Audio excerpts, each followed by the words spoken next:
अस्सलाम वालेकुम व्यूअर्स। आपने अंडे आलू का सालन तो बहुत बार खाया होगा। अब कुछ अंडे इस तरह से बना के देखें कि अंडे की ग्रेवी अगर आप ऐसे बनाएंगे तो कैसे डिफरेंट और अच्छी बनेगी।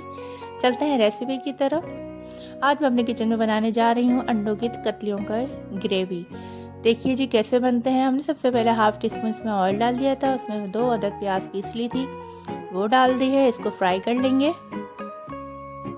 जब इस कंडीशन में आ जाए तो फिर इसमें 1 टीस्पून हम लहसुन अदरक ऐड कर लेते हैं। 1 टीस्पून पिसी हुई मिर्चें हैं। 1 टीस्पून पिसा हुआ धनिया है।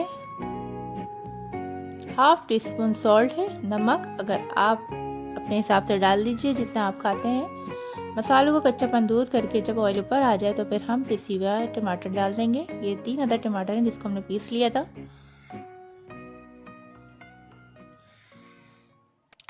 अब इसमें हम डालेंगे गरम मसाला खुशबू के लिए और जायके के लिए। हाफ टी स्पून इसमें हमने गरम मसाला डाला है और कलर अच्छा आने के लिए हमने इसमें डालनी है देगी मिर्चें, हाफ से हाफ टी स्पून। पानी डालें, इतना डालें जितनी आपको ग्रेवी चाहिए और पकने के लिए छोड़ दें। ये मज़ेदार सी ग्रेवी कलरफुल हमारे सामने आ गई है। अब इसमें हम अंडे के स्लाइस और पोटैटो के स्लाइस इसमें हम डाल देंगे और ऊपर से 1 टीस्पून अच्छी तरह धो के सूखी मेथी डाल देंगे।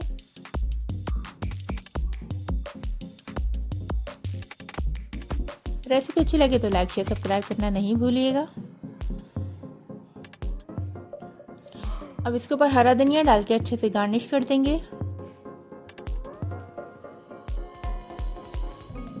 ये मज़ेदार से हमारे आलू की कतलियों की ग्रेवी तैयार है।